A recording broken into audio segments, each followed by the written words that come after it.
I am Helena Montez, 35, a senior bank executive in New York City, and I have learned to read a room the way some people read a weather map, noting where the wind shifts and who holds the umbrella when the storm comes. And I have a hidden ambition, not merely to climb, but to redraw the map itself, to turn the board of directors into a steady engine that can shield thousands when the market snarls, to build something that outlasts the heat of headlines and the sting of rumors. And this episode frames itself around a moment when trust wore thin and a personal line between mentor and rival became a blade.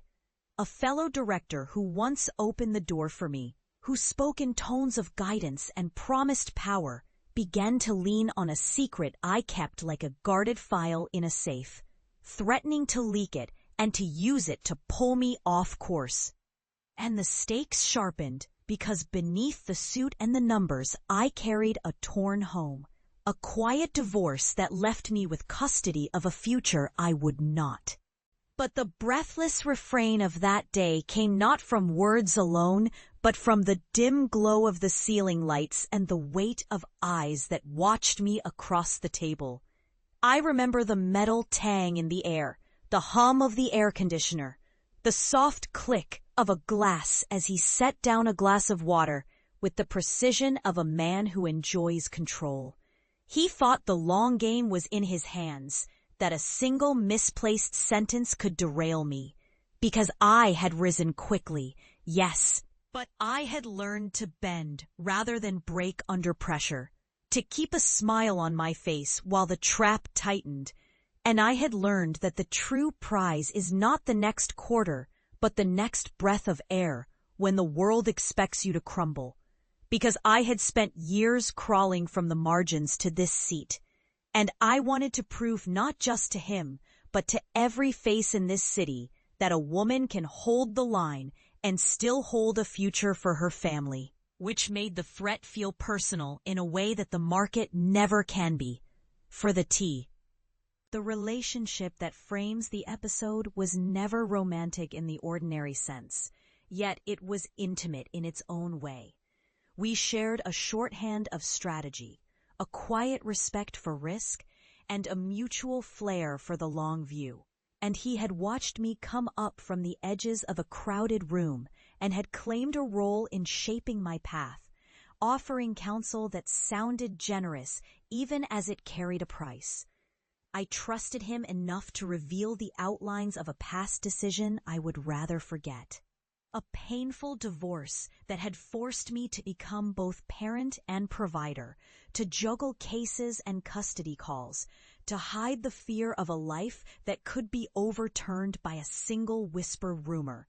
And he used that openness to tilt the frame, to imply that he could expose a weakness I would prefer to keep buried, that he could turn a memory into a weapon and use it to pull me off course. The threat not a scream, but a whisper.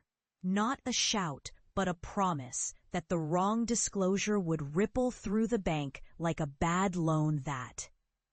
That is when I chose not to resist the stranger within the shadows, but to outwit him with a plan that would require patience and nerves steadier than any quarter in the bank's ledger. I did not react in the hot moment of fear. I measured, I paused. I listened to the clock tick in the corridor. I began to move the pieces in the dark the way a chess player studies the board after a loss, focusing not on the immediate strike, but on the longer endgame. I started to assemble a coalition of people who believed that a future built on fear would crumble when faced with a future built on control that came with responsibility. I spoke in careful, low tones to trusted colleagues, to a circle that knew my work and my character. And I laid out a plan that would flip the script without burning bridges or triggering alarm bells. I whispered about value, about governance, about succession, and the need to protect the institution from the very thing that threatened to steal its heartbeat, what I needed. The method I chose was simple on the surface. I began to accumulate shares, not to ruin him, but to reach a point where his power to threaten would simply be outweighed by the weight of the ownership structure I was slowly constructing. I moved with the care of a vintner tending to a rare harvest, buying a few pieces here and there, enough to be noticed, but not enough to ignite alarms. I used trusted conduits and shells of investment that could move quietly. The kind of channels that do not scream for attention, but carry the weight of intent. I refused to flaunt anything. I preferred the calm certainty of forward momentum. The knowledge that the numbers, not the words, would decide the fate of our dynamic. As the weeks passed, I watched him squirm in the corners of meetings. I watched the glare in his eyes soften when someone called for accountability. And I felt the first glimmers of justice forming not as a fiery blaze, but as a patient, coldly precise design that would leave him with. In the mind games of the board, we all pretend that the room holds a kind of gravity that can bend reality. I learned to treat the gravity as a sculpture to be carved rather than a force to fear. There were nights in this city when I sat in my office with the blinds drawn and a mug of bitter coffee cooling beside the file of numbers that mattered more than any confession. And I pictured him in the seats of the future meetings, looking small beneath the weight of the choices we would impose on the institution. I pictured the headlines that would come, not as a reign of judgment, but as a quiet accountability that would speak for itself through the ledger, through the votes, through the silence of the chairs around the table when the meeting ends and the room empties, and only the numbers and the memory remain. I spent days learning which of his allies he had already persuaded with the old promises, and which would be swayed by the future we were quietly drafting. And through it all, I kept a blank. The turning point came during the spring meeting when the board faced a crosswind of bad timing and bad press. He came to the room with a smile that did not reach his eyes, and with a file in his hand that looked heavy enough to sink a ship. He flashed an old memory, a secret I had traded away for a chance at growth years before. Not a memory of love, but a memory of a bad decision that had followed me through the days of my marriage and into the nights of my independence. And he tried to lay it on the table as if it were a verdict, as if the revelation would send me crawling to the floor to beg for mercy. But the room did not tremble. The room looked at him as if to say that what matters now is not the confession, but the consequence, and the consequence was mine to write.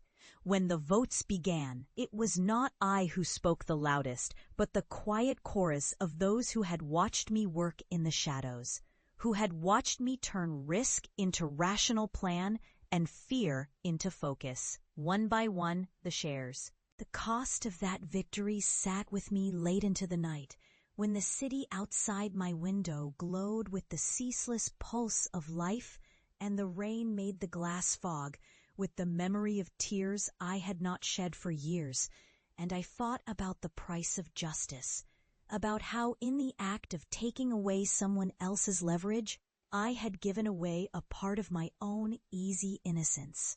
The way a blade trades edge for grace and the shine of a polished surface for a thin crust of frost that never fully melts. I thought about the people who would not speak as freely at the lunchroom tables, now that I wore a new kind of authority.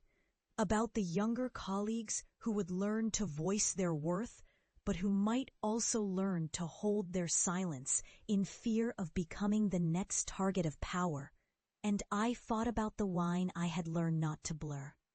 The line between mercy and strategy, between justice and cruelty, and I asked myself if I had crossed it that night, if the debt I had paid in private would return to me in P.